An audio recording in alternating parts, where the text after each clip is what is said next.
Hello, everyone. Get a couple here, a little bit of time here for them to show up. Out of breath. I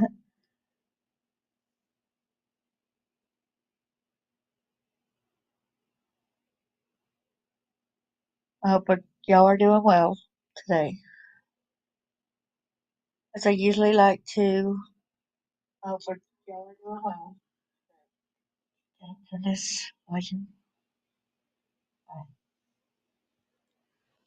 I usually like to start off doing Bible verse. It says in Luke chapter 17, verse 2, it were better for him that a millstone were hung around his neck and he cast into the sea, that he should offend one of these little ones. So many people says that they're tired of reading the Bible, but this right here speaks up for us in the Bible. Yeah. Hey there, Jackie. How are you doing today?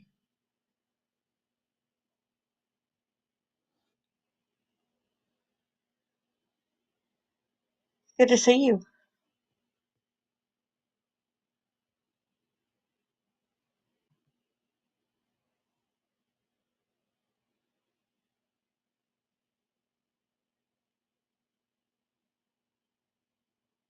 Bring up about that little boy that I said yesterday. I want to remember, y'all to remember, rest in peace, Passion Jeffrey, and little Talon Mosley. He was found murdered. His father has been arrested for 2 counts of first-degree murder. Had to share that right quick. He was 2 years old. He just recently had a birthday. I want to say the copyright disclaimer under Section 107, Copyright Act 1976. Allowance is made for fair use for purposes such as criticism, comment, news reporting, scholarship, and research. Fair use is permitted by copyright statute that might otherwise be infringing on profit, educational, or personal use tips a balance in favor of fair use. I'm doing pretty good. Can you hear me okay?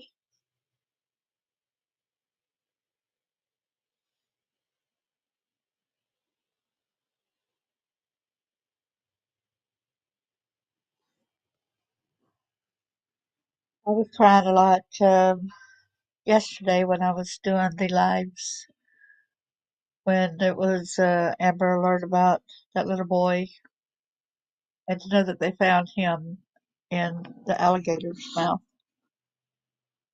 Thank you. Glad that you can. In a few minutes, when I start one of the audios, um, I had to play around with some of the settings, and that's usually when I have a little bit of trouble. And I had to say, "Can y'all hear me here?" Just to make sure that y'all could hear the audio good, well enough.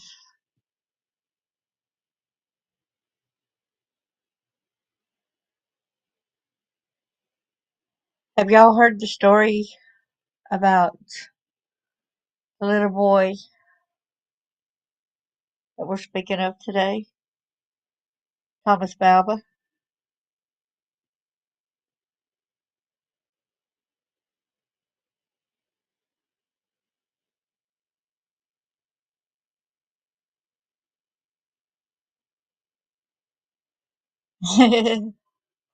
How's the weather there in Scotland?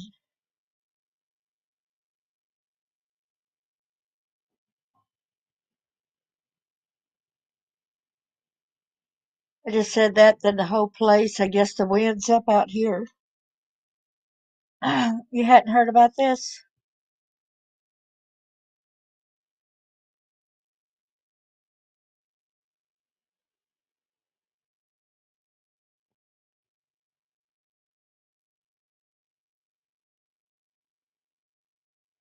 pouring rain.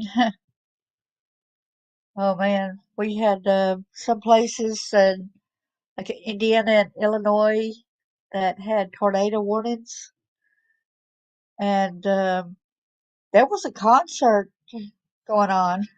Oh, somebody's trying to call me. I can't answer the call. I'm sorry. I'm sorry, brother. I can't answer the call. Um, please pray for my friend that just tried to call. He's got cancer really bad, but I can't answer it at the moment, so I'll be sure to give him a call in a while. Wow. Yes, can y'all hear that in the background? I think my garbage can just came up and hit the wall outside. The murder of Thomas Valva, another innocent child betrayed by family court and CPS. And this is from childwelfaremonitor.org, giving them credit because they had written this. This was February 11th, 2020. Yes, it is. Very scary stuff. That wind is up pretty bad and it's blowing things around. It's hitting, and I've got a brick, outside walls of brick, and it just shook my couch, with whatever it was, probably my neighbor's can lid or my can lid. It's the kind of garbage lids that are really affixed up there, but the garbage people are a little bit rough with the cans when they go to place them back down, and the lids get torn off of them. So now, since they're torn off, I had to keep chasing them around, but I'm not going to chase them around today. I done chased down my neighbor's garbage can lid today, got hers and brought it back, but I'm not going to go out there with the wind blowing like it is. I'm not that crazy. I might be crazy, but not that crazy. It it happened again. Another child is dead after being removed from a loving mother and placed with an abusive father. Another child is dead after more than 20 reports from school officials concerned about his treatment at home. Y'all see this? 20 reports from school officials concerned about their treatment at home. Oh, yeah, for sure. Stay indoors right now. Another child is dead after a judge and child protection workers made the wrong decisions over and over again. On January 17th, as reported by Newsday and other media outlets, police responded to a 911 call at the home of a New York police detective officer, Michael Valva, and his fiancée, Angela Pollina, in East Moriches, Long Island. I hope I said that word right. I'm not sure about Moriches, whether y'all get the drift. The caller stated that 8-year-old Thomas Valva, who had autism, had fallen in the driveway. This is much serious than just a fall, y'all would see. Police soon learned that there was no fall in the driveway. The night before he died, Thomas and his brother were forced to sleep on the concrete floor of their family's unheated garage while outside temperatures fell to 19 degrees. Thomas's body temperature was 76 degrees at the time of his death in the hospital.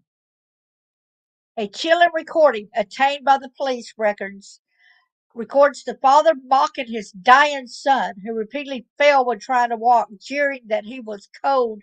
Boo! Expletive who? Valva and Pollina were arrested and charged with second-degree murder, among other crimes. They have pleaded not guilty or being held without bail. Well, I got where they have been charged and stuff. We'll get more into that as we go along, okay? The facts stated above are clear, but the chronology below has to be pieced together. from multiple articles in the media, each containing part of the puzzle. Many questions still remain. The family court places Thomas in harm's way. A decision by Nassau County Supreme Court Judge Hope Schwartz Zimmerman in the divorce case between Thomas's parents, yes it is, set the stage for the tragedy. On September 17th, 2017, she took Thomas and his two brothers away from their mother, Justina Zubko Valva. She, three boys were taken out of their mother's care and given to this police officer, the dad. Placed them with this police officer who was an abusive father and his fiancée, Angela Pollina, who also had three girls. Based on court records obtained by Eyewitness News reporter Christine Thorne, the judge had ordered forensic evaluations of both parents, a normal procedure in a custody case. But Justina Zubko-Balba, Thomas's mother, refused to be interviewed by the psychologist without being able to take the session. She wanted to be taped, for them not to turn on her and say something was wrong with her. I don't blame her. I think it should be recorded. They should be able to show them where they done wrong. They should be able to. Due to the sensitive nature of the testing materials, the evaluator refused this request and the evaluation was not done. It is not clear why Zokabava insisted on a videotape of the interview, but she has indicated on Twitter and elsewhere her conviction that there is a conspiracy against her, which pretty much it is.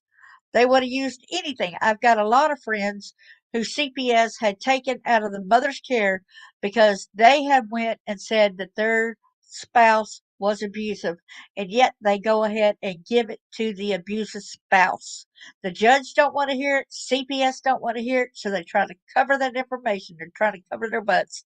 And these cases like this, I think the judge needs to go to jail for this happening to the child.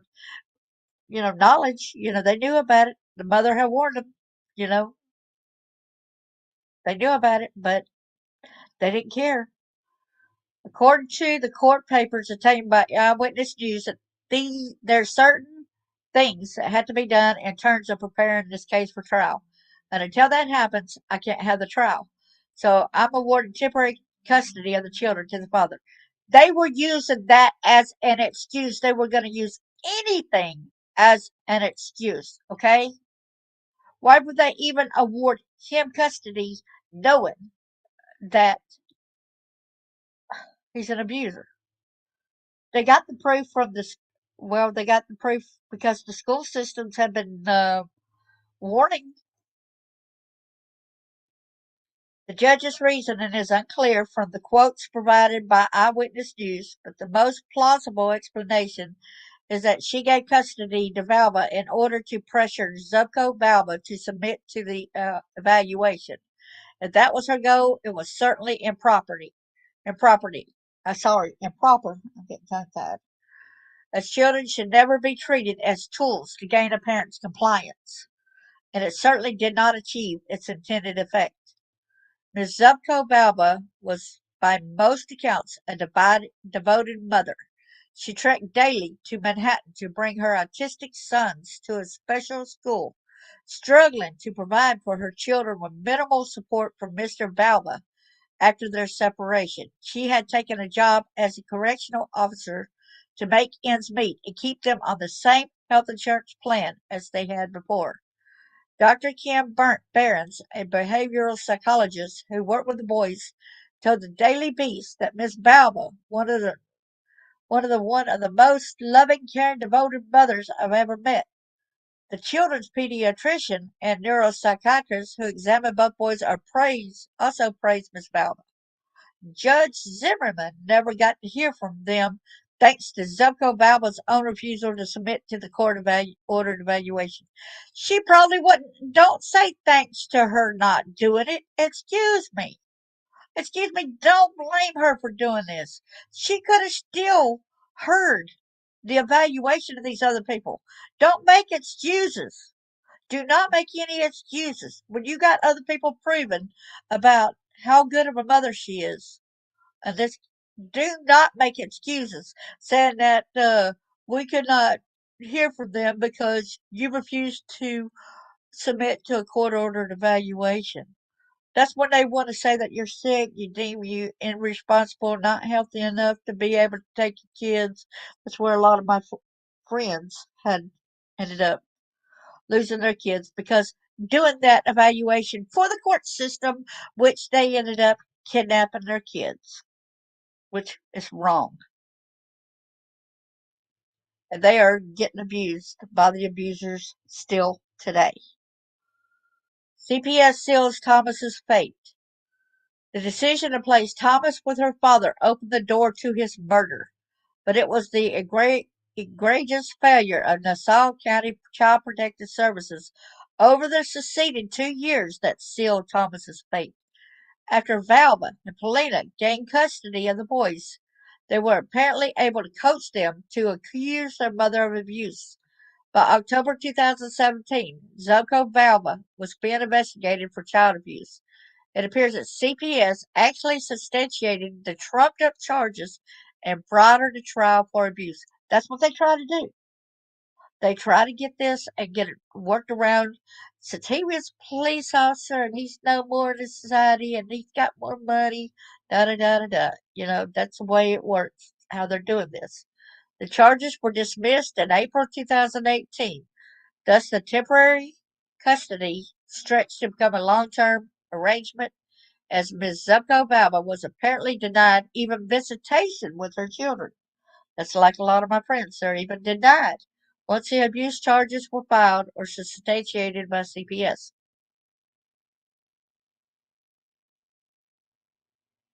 Yeah, we'll find out more. The father's actually in jail right now. And I'll go more into what all actually transpired right here. It's a horror story. In the meantime, calls began streaming in from the boys' school, public school where Valva had moved them from their special program in Manhattan immediately upon gaining custody. The New York Daily News obtained records of some 20 calls from Thomas's teachers while he was living with Valva and Pollina.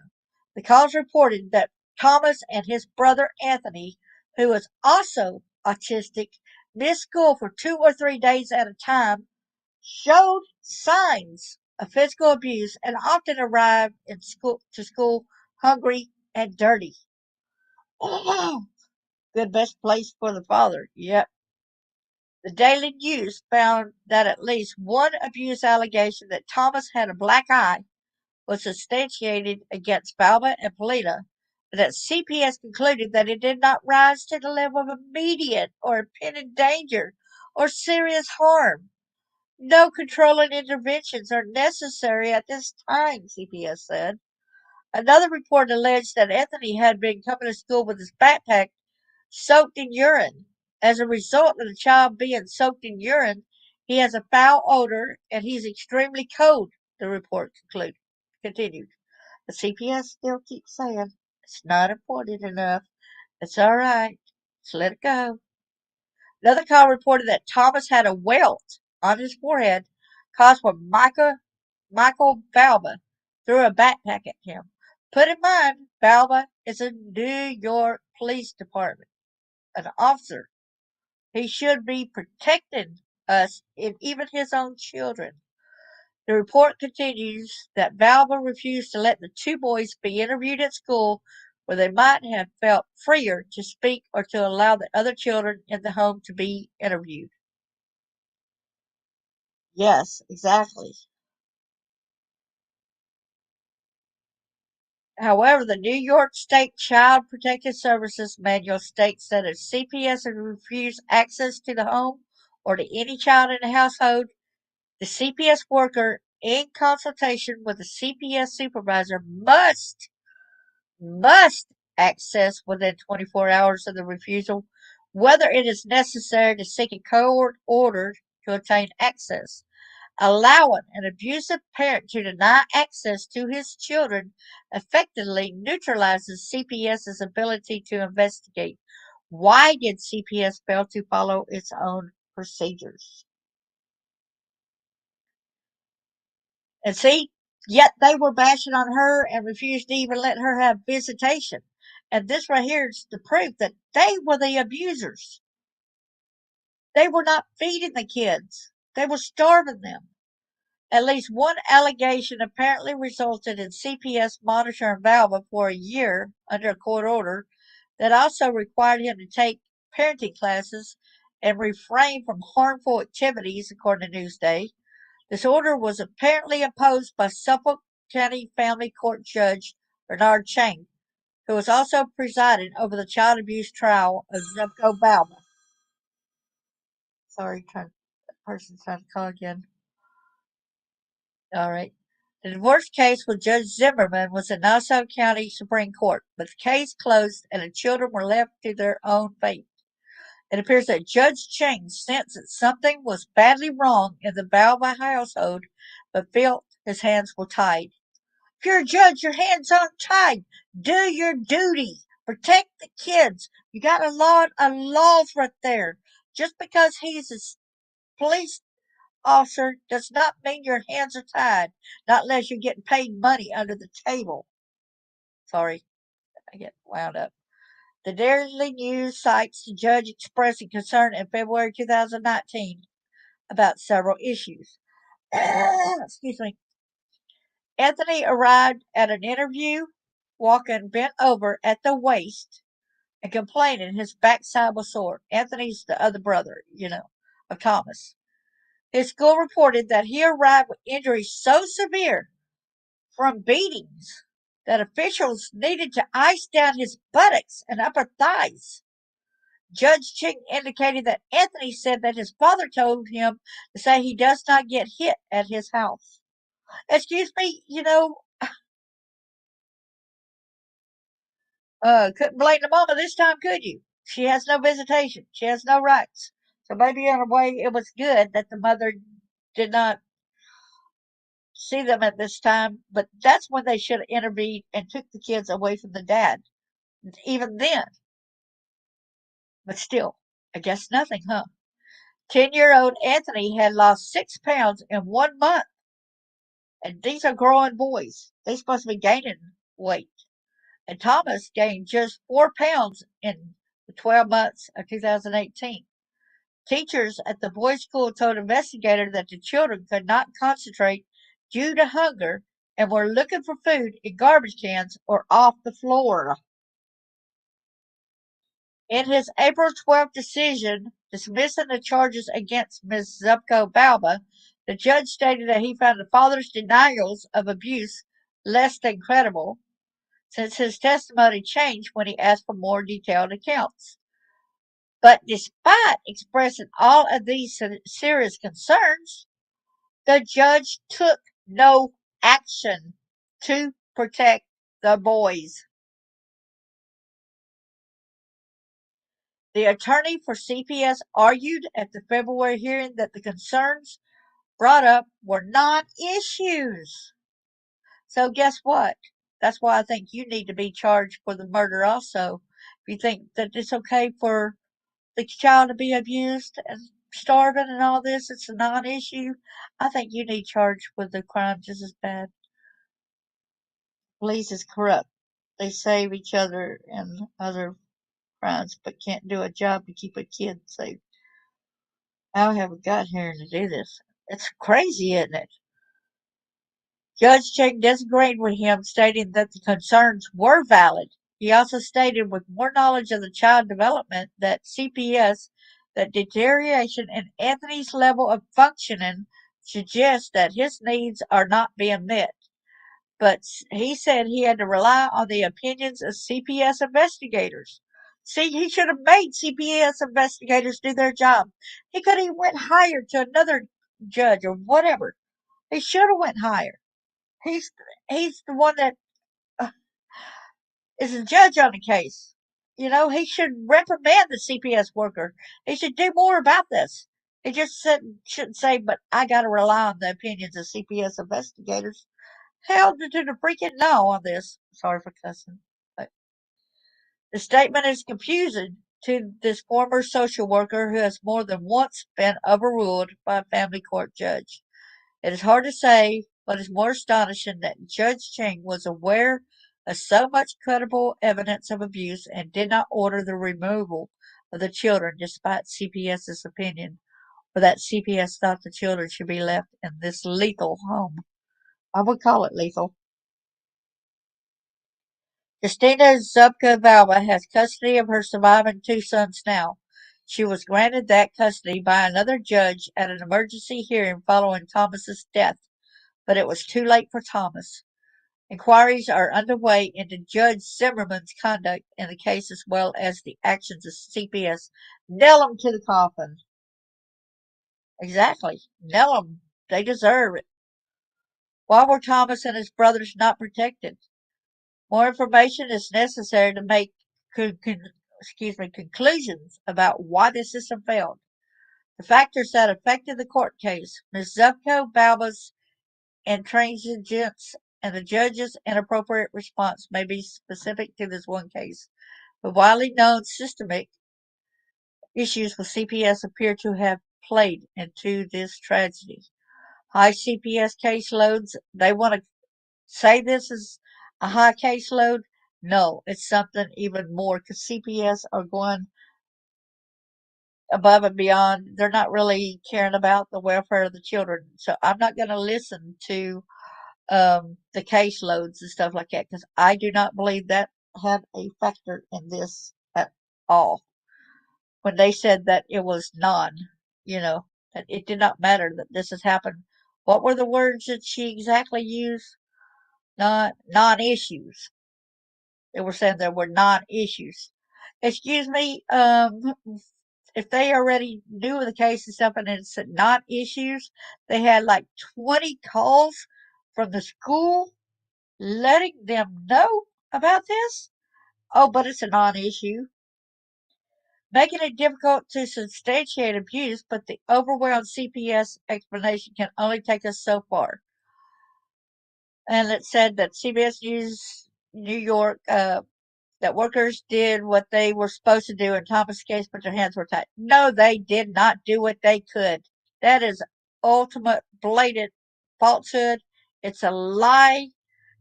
I'm skipping over bull crap like that, okay? I'm skipping over that. Multiple reviews of judicial and agency conduct are underway, but they may never be available to the public. They may end up whitewashing official conduct, like the recent review of Child Welfare Agency responsibility for the death of Noah Cuatro in Los Angeles.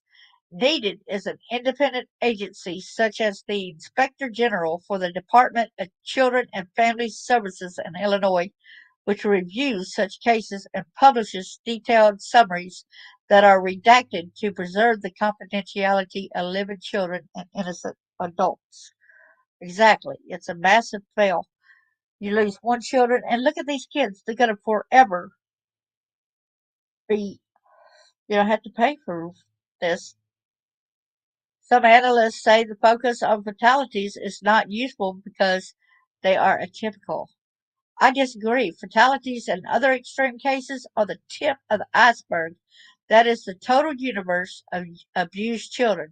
For every fatality, we have no idea how many other children are living with pain and fear, even though child welfare agencies and courts have been alerted. These same judges and social workers operating under the same laws and policies hold the fate of hundreds of other children in their hands every year. Moreover, these cases are not atypical, as one might think. Within 2 weeks of Thomas's death, the deaths of two other boys from abuse after being abandoned by the state made it to the pages of the New York Times. In New York City, Tyshawn Watkins was arrested late in January for murdering his 6-week-old son, Kasim, after video was found showing him smothering the infant with a pillow. Now New York City's Administration on Children's Services is facing questions about why the infant was not protected despite his father's known history of abuse. It turns out that not only was Watkins arrested twice for assaulting the baby's mother, but he had been investigated 4 times for child abuse, including a broken leg suffered by one of his 2 other sons. The 2 older brothers, now ages 3 and 4, were actually placed in foster care until the police found no evidence of the infant's abuse. Watkins is being held without bail at Rikers Island, where ironically, Justina Valva is a correctional facility officer. In the same week, exactly, in the same week, the ACS failure to protect another little boy was on display. Rasheen Smith was convicted for the murder of 6-year-old Zamir Perkins after ACS disregarded numerous reports that the little boy was repeatedly injured and in constant danger from his mother's violent boyfriend. It's a shame that the kids are being failed. There's too many. And they said it's atypical. No, this is going on far too much. Even one death is too many. The case shocked the city in 2016 and led to a raft of reforms that apparently failed to protect Tiny Kasim. The New York Times reported on Smith's conviction for killing Zamir on January 15th, Thomas's death on January 24th, and baby Kasim's death on February 7th. All of the articles were by different reporters. Nobody at the paper seemed to be putting the pieces together to expose what appears to be a crisis of children abandoned by the state. We need to pay attention to these egregious, I guess if I can say it right, cases for at least 2 reasons. Only by finding out what went wrong in these cases can we know how to change policy and practice to prevent future tragedies. But we also need accountability. I'm tired of hearing that we don't want to punish people to create a climate of fear. You need to create a climate of fear because you need to punish these people where they know it's not okay to abuse, to kill kids. It's not abuse punishment. It's not about punishment. It's about removing people who should not have custody of the children. Okay? So I'll close that one out. And then there's Valva. Here's another one. Valva, the ex. This is Pollina.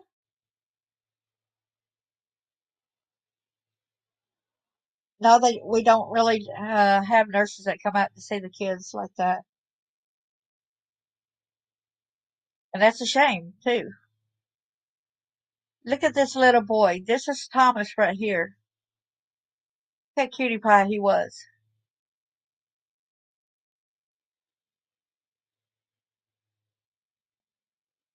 Yeah, we need something like that here for sure. A witness in the trial. Now, this right here will really get you when you hear this pages. And I've got to give credit to patch.com. Lynn Finn was part of the patch staff that wrote this article, October 24th, 2022. And it says Valva X Talk deleted videos hours after Thomas, age 8, froze. A witness in a trial on Michael Valva, an ex New York Police Department officer whose son, Thomas 8, froze to death in his father's garage in 2020, testified Monday that he and his fiancée, Angela Pollina, discussed erasing the next video recordings in the house just hours after Thomas died. Wow. I think we need something that's really going to stand up and help our kids because it's failing significantly here. Big time.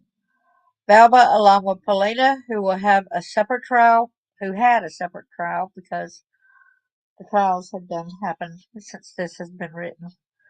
All right. Were charged with second degree and 4 counts of endangering the welfare of a child. convicted each faces, let's get past that because we already know. Okay, Thomas and his brother, or well, we don't already know, but you'll know in a little bit. Thomas and his brother, who had autism, were forced to sleep in the frigid garage as temperatures outside plummeted to 19 degrees Fahrenheit. But in mind, it's Fahrenheit, not Celsius. When he died, Thomas's body temperatures was 76.1 degrees, which is usually 98.6 is the body's temperature, 20 degrees lower than it should have been. Suffolk Police Sergeant Norberto Flores took the stand and gave timeline of the day Thomas died.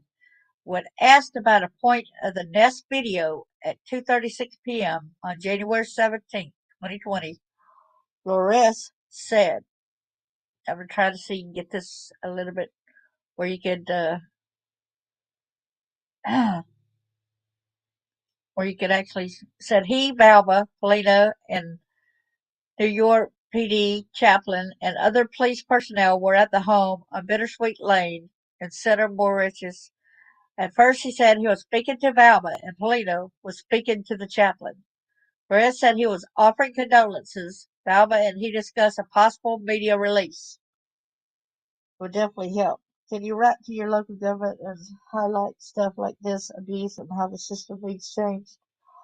Well, I tried to get I tried to write different ones, and we got new abuse laws here and stuff.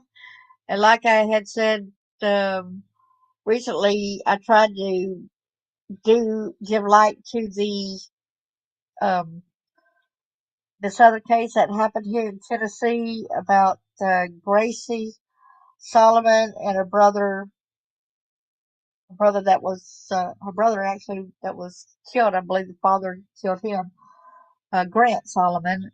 And it's kind of weird that Governor Lee, the governor of Tennessee, he goes to that same church as the daddy who raped the girl, who basically got away with raping the girl, and the possible murder of his son. A lot of that does not fall into play what the daddy has said happened to the son, but the son was fixing to go to court and witness against his daddy on him raping his sister. Mysteriously, he wound up ran over, dead. Also, the judge, there was a judge that gave the daddy custody when the daughter was saying, he raped me, he sexually molested me. The judge says, you're still going with him. The judge also goes to the same church as the daddy. The judge should not have even heard the case, but she knew him personally. Okay? And the senator, a senator that was here in Tennessee, that is that judge's husband, also goes to that church. None of them. They closed and sealed the case and saying it was an accident, saying that he was dragged, um, that the car went in reverse and he was dragged. But it's kind of weird because the front end of the car was actually in the ditch. They're all covering up and not opening up that case for the murder. And that's where I had even put a thing for people to sign to reopen the case for Grant Solomon on one of my live streams as well. Because Gracie's got some videos here at YouTube. She's got some live ones that tells her story. She's very strong. So Flores said he was offering condolences. Valva and he discussed a possible media release. Flores said he was unsure who initiated that conversation. He told Valva that unless the media asked, police would do their best to protect his privacy. I don't think he deserved any privacy, do you? Then Flores said, I heard Angela Pollina say she deleted the history. Michael Valva said, changed the password. Nest videos were played in court Monday from a compilation of the recordings. Now this will really get you on this stuff that's said towards this child, okay, towards these children. All right. On January 17th, 2020, At 8:09 a.m., Valva was heard on a video made in the dog Bella's room. Each of those videos show the dog Bella, who is kept inside the room, listening as the events unfold. Pollina asked Valva why he is yelling. Thomas said, he said, Shh, his pants, so much is coming out of his arse. A moment later, he added, I can't beat the shit out of him, right? It's all over the floor. You deal with this, Pollina said. During video from 8:09 a.m., Valva can be heard shouting, put him out, he's a police officer. He's the dad, also the biological dad. Turn around. Get up. Get up. Get up. At 8:14 a.m., Valva is seen on the video going into the room where Bella is kept, seemingly gagging, wearing black gloves, and carrying what appeared to be a plastic bag. At 8:19 a.m., Valva enters his youngest son's bedroom and says he needs help finding an outfit for Tom. At first, he tells the child first a pair of pants is too big. He tells him to find an old pair of sweatpants. When the boy shows a pair of pants, Valva said, no, these are nice. Find an old pair of sweatpants. A video taken outside on the cold January morning, at which the low temperature was forecast for 19 degrees, shows the wind whipping as Valva hoses off Thomas, who is naked. Hose him off in the hose at 19 degrees. Outside, naked, 19 degrees. Below freezing temperatures, y'all. Valva could be heard screaming, get up! Get up! What's wrong with you? GD, you! Get up! Last week, according to News 12, Flores testified that Thomas Naked had fallen in the yard multiple times. Of course he'd fallen. As Valva enraged, Pollina screamed, come on, Michael! The effing neighbors. The video indicated Monday. Get up, you effing moron! Valva screamed. What effing mess! I can't send you to school now. I can't send him to school now. Valva in the courtroom Monday showed no emotion as the video clips played, looking down. When a child was heard in the video asking Pollina, why can't he walk? She explained that Thomas had hypothermia and was freezing because he hadn't washed. He'd been washed in cold water. So if Pollina knew he had hypothermia and she did not try to get him warmed up or try to get any kind of medical attention, yes. Moments later, Valva was heard screaming, walk! Walk! Are you alive? Are you alive? You don't want to answer me? Fine. When Pollina asked what Valva was doing, he said he was suffocating Thomas. Michael, get your head off his mouth right now, Pollina screamed. He was trying to suffocate him. At 8:53 a.m., Valva said Thomas had fallen and had two gigantic bumps on his head, and that he'd fallen because he was cold. Boo effing who? He said. He's a he's a bloody effing mess. At 8:57, the house cleaner Tyrene Rodriguez arrived. Last week, she testified that she helped Valva give CPR to Thomas, both on the couch and on the floor. She said that Thomas was lifeless and that he was cold, clammy, wet, blue with blue lips, and naked, according to News 12. Another video showed Pollina entering her daughter's room to get a space heater from the closet. At 9:40 a.m., Valva called 911. A video taken later that afternoon, Valva was seen cleaning up in the basement, stuffing trash into an adult diapers bag. Videos were also shown of the boy sleeping in the garage, as well as one of the older Valva boys crouched in the garage near a Christmas tree and some ladders. Later on Monday, a series of texts was shown between Pollina and Valva, which reflected Pollina's growing frustration with the incontinence issues as well as other characteristics exhibited by the older Valva boy associated with his autism. Yeah, he was already toilet trained, but y'all gonna abuse a child? You're gonna do that? They're gonna have these accidents. They're scared shitless. They can't control their bowels. They cannot do that kind of stuff. You're not feeding them. You're starving them. You're beating them. In one text on February 29, 2019, Pollina complains about the older boy. I'm not surprised. It's freezing, and he's on concrete, Valva said. Pollina countered that it wasn't cold and the girl's window was open. She said the boy's behavior was ruining their family. Later, Valva texted Pollina, so he's going to go to school reeking of piss? Yeah, it's horrible. He texts us that he'd come home and take care of it. He said his boy wouldn't sleep on the cold garage floor and he wouldn't have him treated like an outcast anymore. He's not going to be exiled, he said of his older son. But he didn't say it of his other son, did he? And he was the one out there giving him with the hose, freezing him like that. Helena fired back that he could take the boys. Not a problem. I'm not having him in this house anymore.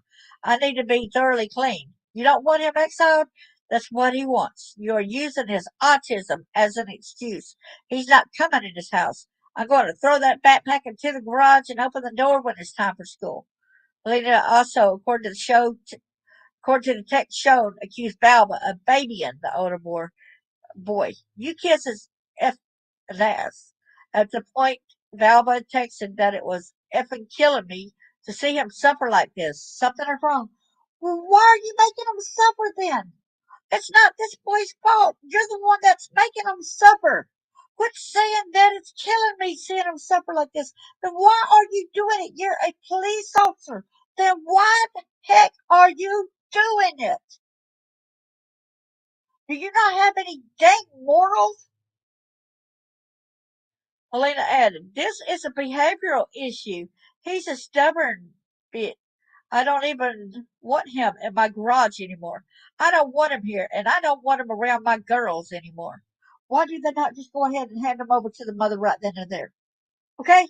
They could have freely just gave these kids over to the mother. She would have gladly had them, okay? She would have gladly taken these kids. But no, y'all wanted to make sure.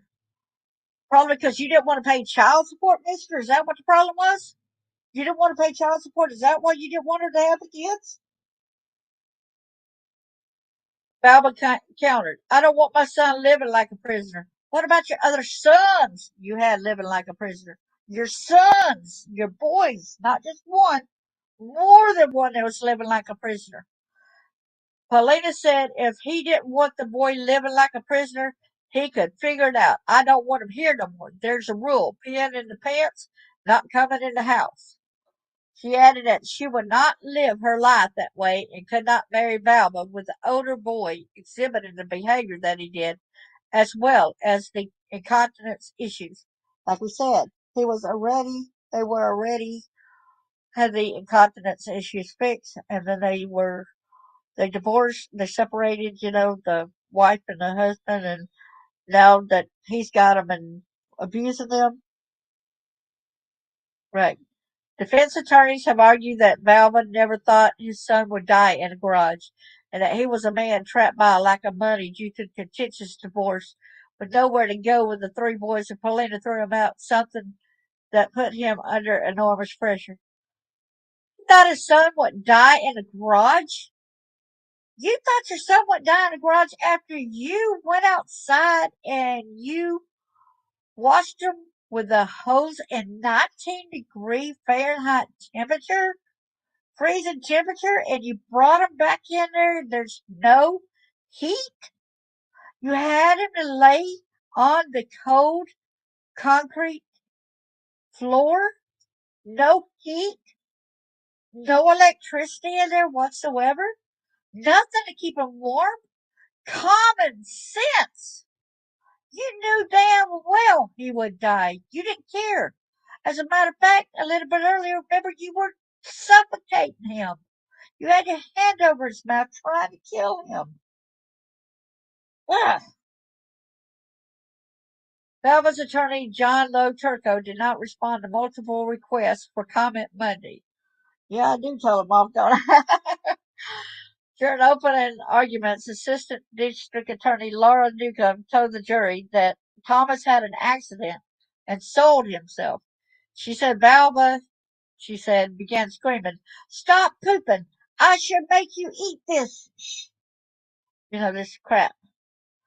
Then Valva took Thomas outside into the cold and hosed him down with icy water from the spigot. Thomas began falling head first onto the concrete. What did his father do? She asked, pointing at Valva. Did he try to help him? No. He began yelling, F you, moron! Walk! And later he said to Thomas, He's cold. Boo effing who? Newcomb said. Thomas died a few hours later of hypothermia, according to the Suffolk County Medical Office determination. Looking back to September 2017, when Valva and Pollina moved into 11 Bittersweet Lane in Center Moriches with both Thomas and his brother and finding it difficult to communicate, the boys were punished if they didn't use their words. Given no food, she said. They were starving them because they couldn't use their words. They were autistic. People, do you not understand? Sometimes people with autism have trouble with words. Some cannot talk. You need to understand and be there for your kids. Offer them nutritious. Don't be neglectful. Don't be abusive. You are to support your kids, love them, cherish them. If you do not want your kids, then give them back to the woman that wanted them in the first place. The boys were starving at school, eating crumbs from the floor and half eaten food from the trash. Nicholas said in a year his brother had lost 20 pounds and Thomas gained only a pound, she said. Exactly. And I think that 25 years, if that's what it was that he was given, is still not long enough when his son was killed. Also, although both boys had been toilet trained when they began living with Valva and Pollina in 2017, by 2018 they were back in pull-ups. Due to their accidents, they were forced to sleep on the floor on pads meant for training dogs, Newcomb said. When that didn't work, it seemed like to me they were looking for an excuse because she didn't like the kids' behavior and outward. She just did not understand somebody with autism.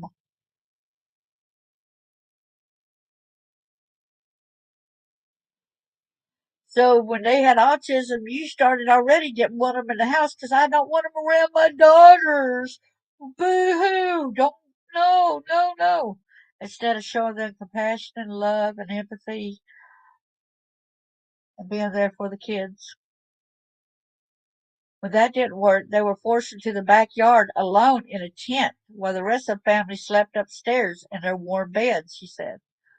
The boys were next exiled to the two-car garage with the unwanted items. You see that? They were exiled to the two-car garage with the unwanted items.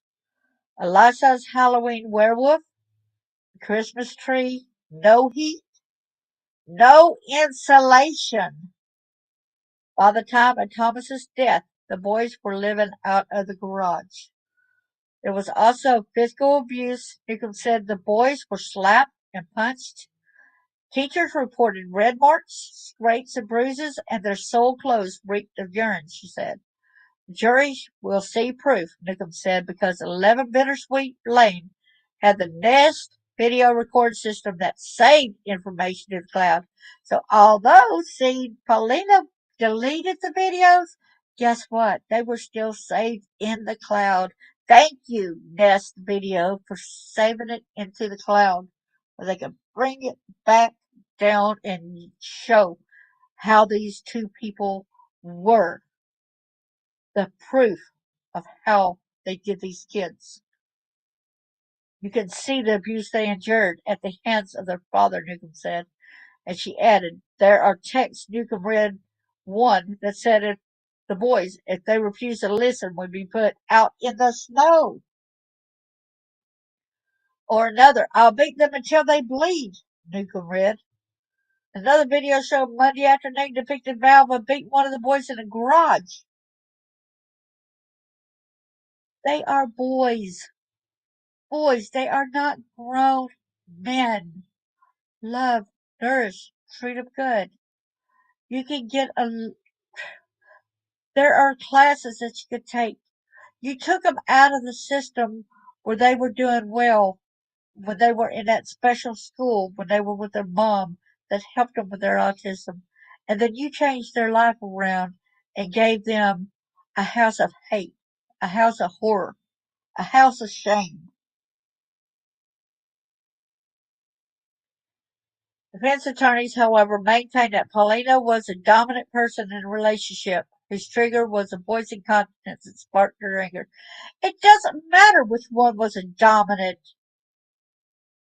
person in a relationship. It matters that this was allowed and this was done. The father was the one who hosed the son off. He was the one who did it. He cannot put that blame on Pollina. He can only blame himself. He could even told Pollina and reported Pollina for any abuses she did. If he didn't have to adhere to his abuse, he could end up when she started doing her stuff, telling on her and getting her in jail, about her behavior. Excuse me? He was up one, where he was a New York police, worked in the police department. He had it right there where had the capabilities of helping these kids. Yet he did not use this. Instead, he was a lot of the problem himself. Recent witnesses included teachers at Thomas's school who have sobbed on the stand as they recounted seeing Thomas and his brother starving, cold, with bruises and scratches and eating crumbs from the floor. Special ed teacher Caitlin Edwards said before classes were dismissed for school breaks and weekends, she was worried about the older Valva boy because she was afraid he might die. I did say that, Edwards said. I thought he was going to die. Wow. Yeah, I got a feeling that he's in protection too. So next, what I'm going to do, I'm going to go ahead and try to see if I can play the video on this and see if y'all can hear it or not.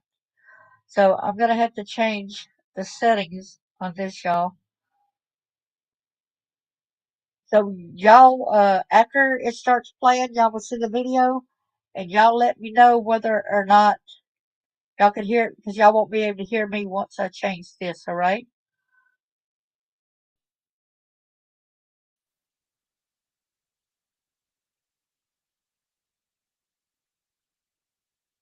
A former NYPD officer has been sentenced to 25 years to life in prison after being found guilty of murdering his 8-year-old son. Fox 5's Jody Goldberg was in the courtroom as Michael Valva learned his fate. I did not want my son to die. He shed tears as he spoke out for the first time, and despite his best efforts during what his attorneys called a truthful apology. I already sentenced myself to a lifetime filled with extreme regret, remorse, and grief. XN murder in Riverhead, Long his 8-year-old son. Fox 5's Jody Goldberg was in the courtroom as Michael Valva learned his fate.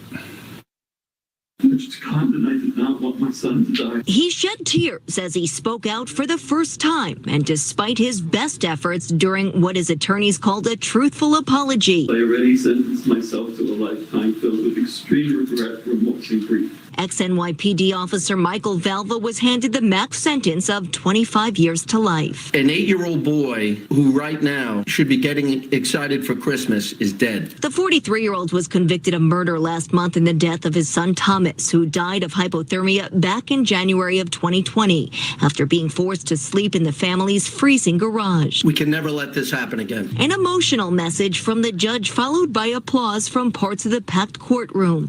Several of the jurors who ultimately decided Valva's fate during the 5-week trial back in November also showed up. We felt like we needed to come here today and see an end to it. We wanted to make sure that this man got the absolute biggest sentence he could under the law. He's getting exactly what he deserved.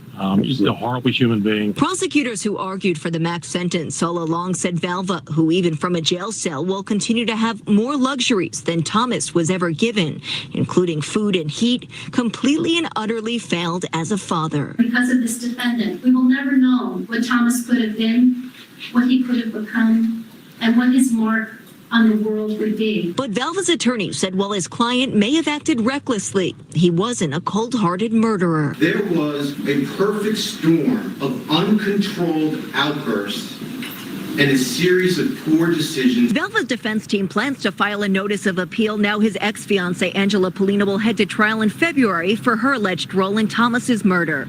In Riverhead, Long Island, Jody Goldberg, Fox 5 News.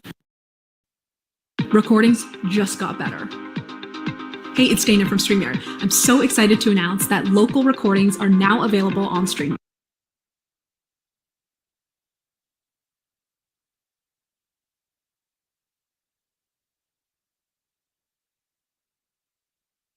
Case of an 8-year-old boy who froze to death in his family's Long Island garage. His father's ex-fiancée now convicted of second-degree murder. As CBS 2's Jennifer Bisram reports, it was an emotional day in court. Angela Pollina hung her head and wept as the jury's decision was read. Jurors say it was an emotional trial. I certainly had heightened emotions, and I think you also have to be able to put those emotions to the side, right, and judge it strictly on the facts of the case, the evidence presented, and I think we did a great job doing that. Prosecutors say Thomas, an autistic little boy, was tortured and starved by Pollina. They say she exiled him to an unheated garage on a 19-degree night and failed to help him as he froze to death. The evidence shown that it couldn't have been just the hosing down in the backyard alone that made the child hypothermia.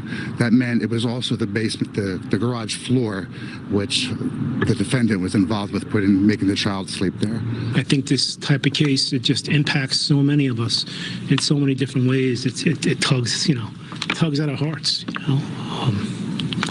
We love our kids. After 5 hours of deliberation, the jury convicted Pollina on all charges, second-degree murder and 4 counts of endangering the welfare of a child. With Thomas, doesn't bring him back, doesn't change anything, doesn't change all those other kids saw what he went through, and they're all going to need a lot of help.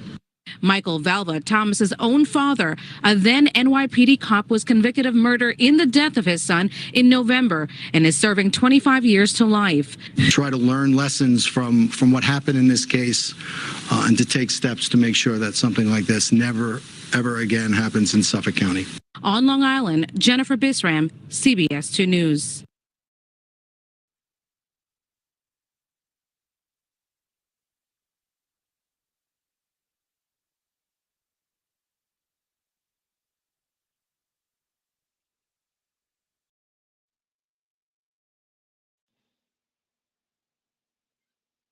He said he was not a cold-blooded killer. Excuse me, do y'all see him as a cold-blooded killer?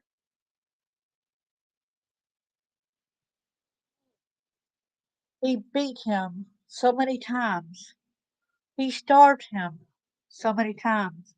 He wanted to feed his child the feces. Excuse me, he is a cold-blooded killer. His attorney wants to say he's not. Of course, I guess that's what his attorney said. But he was. And, of course, this is the day that he was sentenced. I don't know if y'all want to go ahead and hear that again.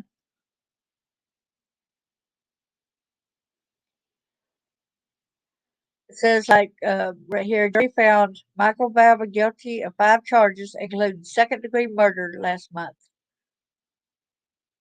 I wonder if it was going to say, let's see if it says the other charges were. I guess I got to change the audio again.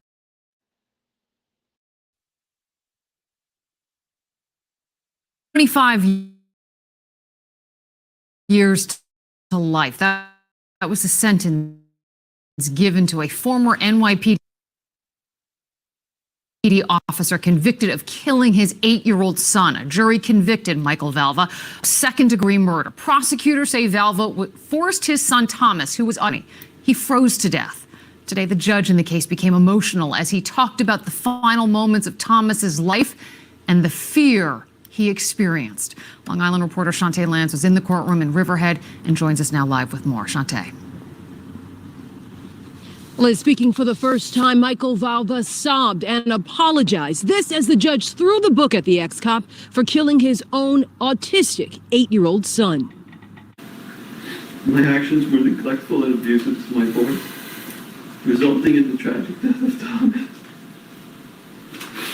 A tearful testimony for the first time by former NYPD officer Michael Valva over the 2020 hypothermia death of his own 8-year-old son. Valva was sentenced to 25 years to life in prison after a jury found him guilty last month of second-degree murder. Prosecutors asked for and received the maximum sentence. He knew the dangers of the cold, and he subjected Thomas to it anyway, forcing him into the 21-degree weather naked after having him sleep in the freezing garage all night. The judge handed down the sentence to the 45-year-old father nearly 3 years after Thomas died inside a garage attached to his Center Moriches home. Today, 9 of the 12 jurors and 3 alternates returned to court to witness Valva's fate. He's getting exactly what he deserves. I think we just all feel a sense of closure right now. His definition of love must be different than mine because I have 2 kids. I have three girls. I have twins that are 11 that were 2 months older than Thomas, and I couldn't imagine any father doing, what he did to his kids. They recalled what it was like viewing the evidence. It was absolutely horrible. It was absolutely. You have occasional nightmares about it too, The defense asked for a lesser sentence, highlighting his career in law enforcement. He was a New York City police officer for 15 years. He was a decorated police officer. Supreme Court Judge William Condon, who's retiring this year, wasn't fazed. He threw the book, giving Valva the maximum sentence. Your Honor, I accept your sentence, as I already sentenced myself to a lifetime filled with extreme regret, remorse, and grief. Angela Pollina, who's Valva's fiancée, is due to start her murder trial in the beginning of next year.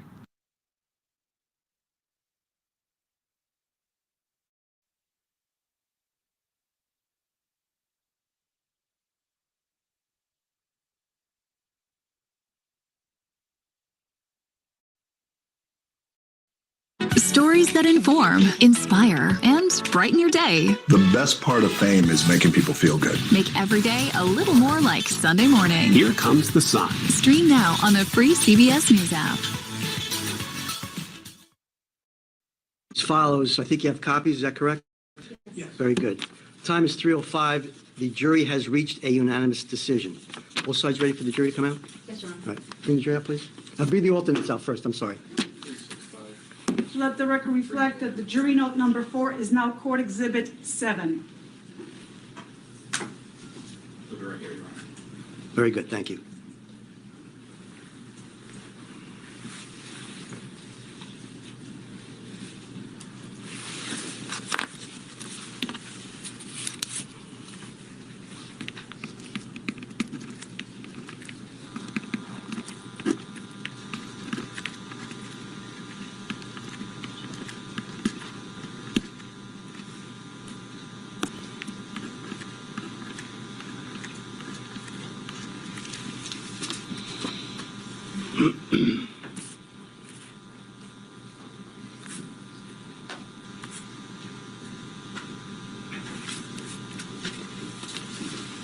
Do we have a spot for the alternates to sit? Yes, Your Honor.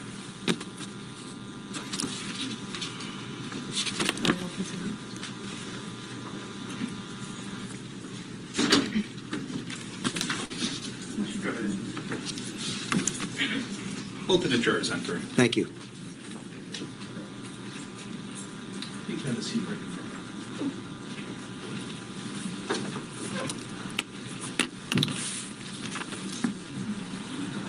You can sit anywhere, that's fine.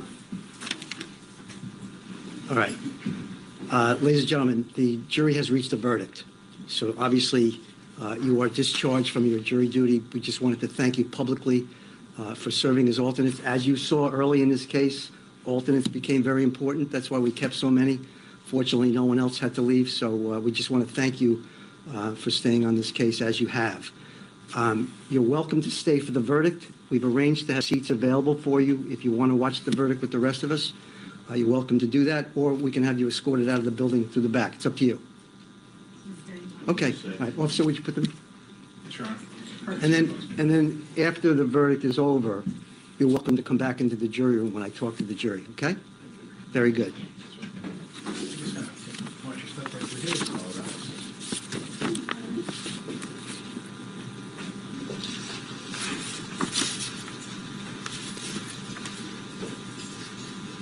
All right, let's now bring the jury out.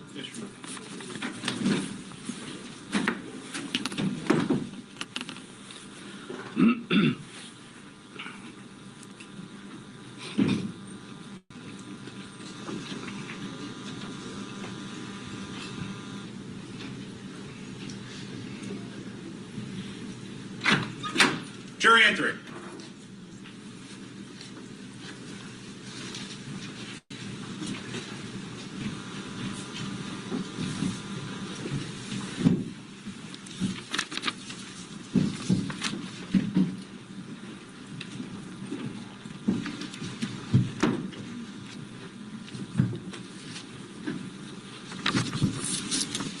Case on trial, People versus Angela Pollina. All parties, including the defendant and jury, are present. Do counsel waive the roll? Thank you. All right, ladies and gentlemen, I have your most recent note. The time is 3:05. It reads as follows. The jury has reached a unanimous decision. Please pay attention to the clerk. Will the foreperson please rise? Will the defendant please rise and face the jury?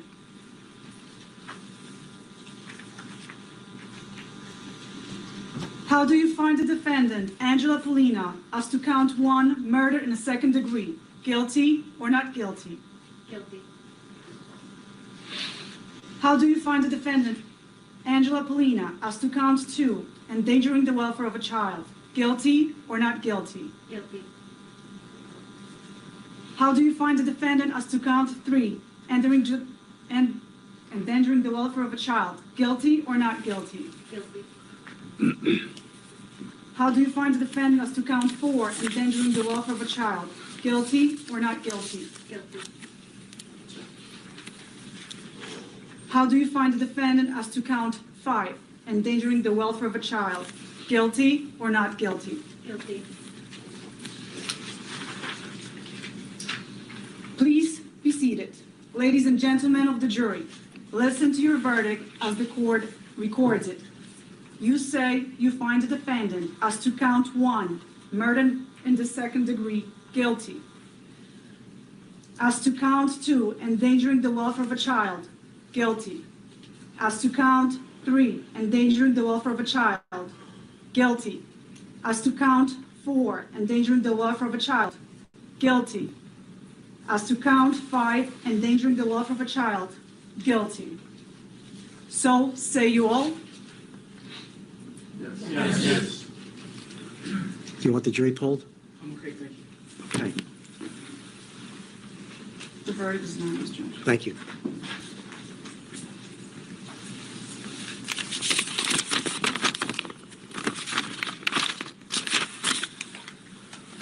All right, ladies and gentlemen, on behalf of Part 7 of the Superior Criminal Court, we all want to thank you for your jury service. This is a tough case. I watched you for the last 2 weeks. I saw you paying attention to everything that was going on in this courtroom, and we all appreciate that. It was tough. I can see it in your faces. It was tough for everybody. But again, I want to thank you on behalf of the court system. Thank you for serving as jurors. I'm going to come in just a moment to speak with you before you leave in the jury room, if that's okay. And I think the alternates want to join you as well. All right? Thanks again, and we'll talk to you in just a moment. Retire the jury.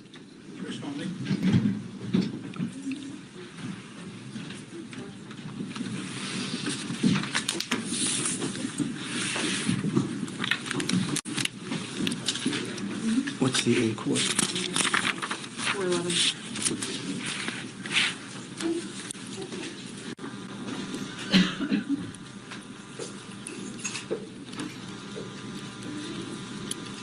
Either side wish to be heard at this point, people? No, Your Honor. Mr. Tui? No, Your Honor.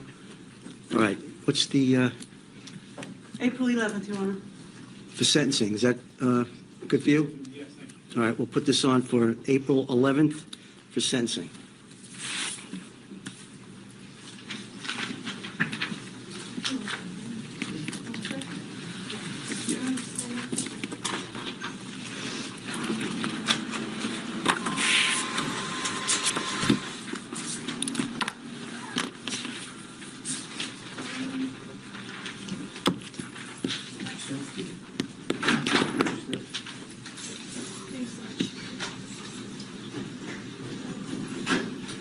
Ladies and gentlemen, thank you. Court is hereby in recess.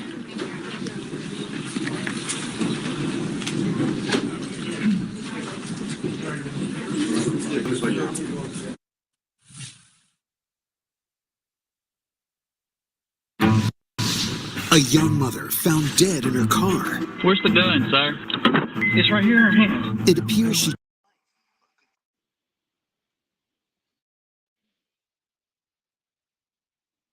Boy, that is something else, isn't it?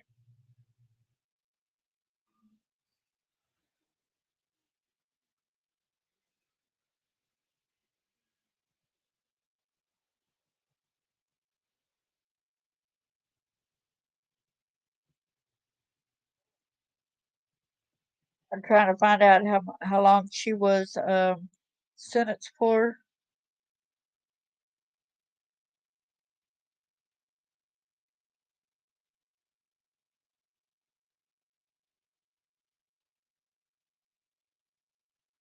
It just says that March 10th.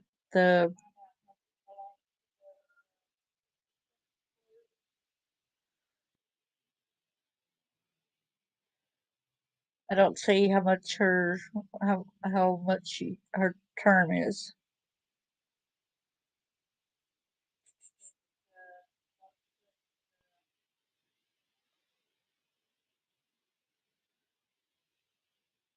They both were.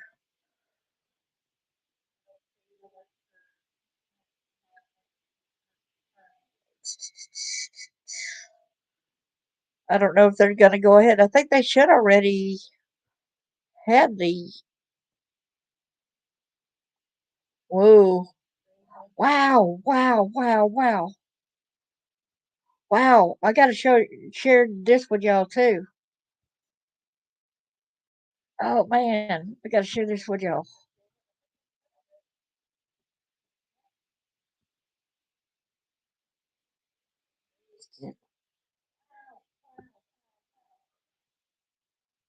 I keep hitting the wrong button. Sorry, I'm so excited with seeing what I just found.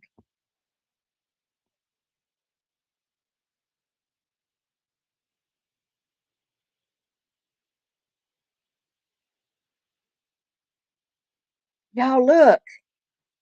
The court denies immunity to child protection workers who allowed a NYPD officer to abuse his son to death. So the cop's word against yours means cop almost always wins department. This was July the 14th, 2022. So they are denied immunity. Woo! The public expects cops to be better people than they are. Maybe they had the same weaknesses, but having the training and experience to overcome them. But when you're a cop, you're encouraged to turn interactions into altercations and solve most problems with violence. Huh? And when all else fails, you can always just lock someone up. Is it any wonder law enforcement is home to an alarming number of domestic abusers? See, this was a podcast, techdirt.com. But you could probably go there, and we're going to give Tim Cushion the credit. One more data point, this horrifying legal decision recently handed down by a New York federal court. It's not horrifying because of the conclusions it reaches. It's the events leading up to this lawsuit that threaten to destroy what little faith anyone has in humanity. On January 17, 2020, 8-year-old Thomas Valva, Tommy, froze to death in his father's garage. Tommy's father, Michael Valva, and his father's girlfriend, Angela Pollina, had locked him in a garage overnight as a form of punishment. Indeed, Mr. Valva, who was a police officer, subjected Tommy, along with his brothers, Anthony and Andrew, to a slew of sadistic punishments in the years leading up to Tommy's death, such as forcing the children to eat hot pepper powder, denying them access to the bathroom, and leaving them home alone without any food or water. Of course, they're going to poop the pants and all that, you know. Of course, they're going to do that. You don't let them go to the bathroom. What are they going to do? They can't hold it. Horrifying enough, just keep reading. Tommy and Anthony suffered the worst of Mr. Value and Mrs. Pollina's punishment, likely because both Tommy and Anthony were autistic. Just absolutely gut wrenching, and it still gets worse.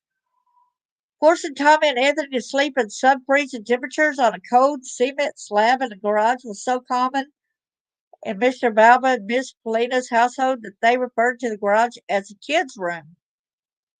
I'll give you a minute if it makes you feel any better. Michael Valva, a 15-year veteran of the New York Police Department, is facing a charge for murder. We know we already got that. But this cop and his fiancée were not the only perpetrators, as the decision points out. Another government entity contributed to this tragic chain of events, allowing the officer to continue abusing his children until he finally managed to kill one of them. While the barbaric acts of Mr. Valva and Miss Pollina are directly responsible for Tommy's death, there is an institutional actor that is almost as culpable. The facts describing that culpability, which I proceed to discuss below, are detailed in the complaint filed by Mrs. Valva against Mr. Valva, Miss Pollina, CPS officials, and numerous other private and government defendants. After their divorce, Michael Valva managed to wrest custody away from the children's mother by making a bunch of unsubstantiated abuse claims. After Mr. Valva was awarded temporary custody of the children, he began to file child abuse allegations against Miss Valva with CPS. Mr. Valva alleged that Mrs. Valva was hitting the children and poisoning them with toxic brown medicine. He also accused Miss Valva of suffering from deteriorating mental illness and rendered her incapable of caring for her children. A day after Mr. Valva filed his child abuse report, defendant Michelle Clark, a CPS investigator, visited Tommy and Anthony at their school. The children denied Mr. Valva's allegations. Of course, they deny them. They want to protect their protector who takes care of them. They're scared. They told CPS investigator Clark that they had no concerns about visiting their mother, that their mother did not use physical punishment, and that they were not afraid of her. Of course, they were telling the truth there, which thank God they were. They were telling the truth there. Children's mother, Justina Valva, raised her concerns. CPS once back with a bit more evidence than vague claims about mental illness and brown medicine. Ms. Valva informed CPS that her children were starving and suffering severe weight loss while living with the father. Ms. Valva noted that in 1 month, Anthony, who was 8 years old at the time, had lost 13.2 pounds. Tommy, who was 6, had lost 4.4 pounds, and Andrew, who was 4, had lost 3.7 pounds. Mrs. Valva also reported that Mr. Valva and Miss Pollina were beating the children on their heads, hands, and backs, putting them in extremely long timeouts without food or drink, and making them stay outside in the backyard with no shoes, probably during the snow, too. The mother also provided CPS investigators with other evidence, a flash drive full of photos and documents, including letters from the children's physician stating there were no signs Justina was abusing her children.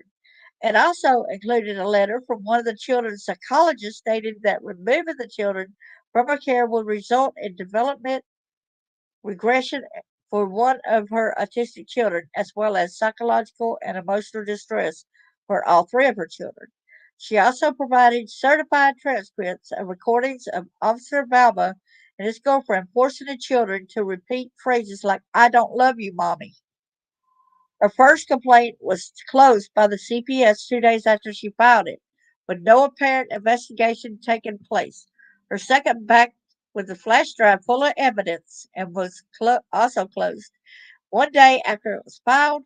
Her third complaint, alleging physical abuse and back with evidence of injuries sustained by the children, managed to result in the CPS filing a neglect petition against Michael Valva. That's because the teachers did something too. The petition alleged excessive corporal punishment. His case went before a judge where it was adjourned in contemplation of a dismissal. The court ordered New York Police Department Officer Michael Valva to refrain from domestic violence. Oh, to refrain from it and ordered him to, but didn't take the kids out. And Holliston LOLs. Take classes at a local library. Excuse me? No, you need to follow the same procedures that everybody else has to. Following this chain of events, the children's mother filed a complaint with the CPS, alleging it was acting in a biased manner by shutting her complaints down and focusing its attention on Officer Valva's wild allegations and apparent retaliation. The CPS opened an investigation into Justinia, claiming she was suffering from mental health problems, was violent, uncooperative with investigators, and had a drinking problem. That's because they're trying to cover their ass, y'all. That's why they did that to her, because they wanted her shut up. The investigators assigned to her case also stated Officer Balba's home was safe, that he was affectionate towards his children, and was working towards handling the problematic aspects of his parenting. Yeah, right, whatever. Didn't you notice children grow? They have to gain weight. They do not lose weight during those early years like that. That's the main parts where they do gain weight, not lose it. The CPS moved forward with prosecution of the children's mother, but the judge handling the case dismissed the case due to the complete lack of evidence. The court ordered the CPS to actively investigate the mother's claims. When it did, it was able to secure statements from the children's teachers that supported Justina's abuse claims. Teachers and the school psychologist noted the children were emaciated, were constantly asking for food, had been observed eating food out of school trash cans. The youngest had been sent to school in wet pull-up diapers. It didn't matter. Meanwhile, the children remained in Mr. Valva and Miss Pollina's custody. On January the 8th, 2020, CPS investigator Lydia Sebastio and her supervisor, Jean Montague, closed out the last report that had been filed on the CPS hotline. Miss Valva spoke to CPS Supervisor Montague on the phone twice and begged her not to close the investigation. Less than 10 days after CPS closed down its final investigation into Mr. Valva and Miss Paulina's abuse, Tommy died within less than 10 days after CPS closed it. And the CPS employee almost got away with it. Deliberate indifference is tough to prove. It's even harder to get sustained by a federal court, sorry. Citing precedent, the court notes that this definitely appears to be deliberate indifference, but it wonders whether or not it's actionable, even if it makes it clear it finds the CPS's actions to be abhorrent. Ms. Balba made multiple reports detailing abuse her children were suffering at Mr. Balba's home. She also provided CPS defendants Clark, Heap, and Leto with photographic evidence of this abuse. Nonetheless, the CPS defendants did not very little to intervene. In response to many of the reports, the CPS defendants took no action, marking the reports as closed without conducting any investigations. On one occasion, a CPS employee attempted to visit the children at Mr. Valva's home, but declined to pursue the matter any further once Mr. Valva denied him entry. That should have been red flags right there. He should have went ahead and they took more action. They should not be denied. Moreover, CPS agreed that Mr. Valva to an adjournment in contemplation of dismissal after less than 2 months. And even when CPS later conducted a more thorough investigation into Mr. Valva and uncovered evidence of abuse, CPS did not step in to protect the children. And here's the most devastating citation of the relevant precedent. CPS, it seems, adopted the same strategy as DSS in DeShaney and waited for the phone to ring someday when one of the Valva children would be dead. Doing nothing and waiting to see if kids die somehow isn't actionable on its own. That's the ultimate takeaway from this heartbreaking citation, as the court explains. Sickening as it is, DeShaney establishes that such a course of action does not violate the due process clause. But this can't even be called a silver lining considering this chain of events. The actions taken by the CPS in this specific case, one that involves a police officer, manages to push this past the abysmal precedent that says the government can allow children to die without facing repercussions. The difference is a bias.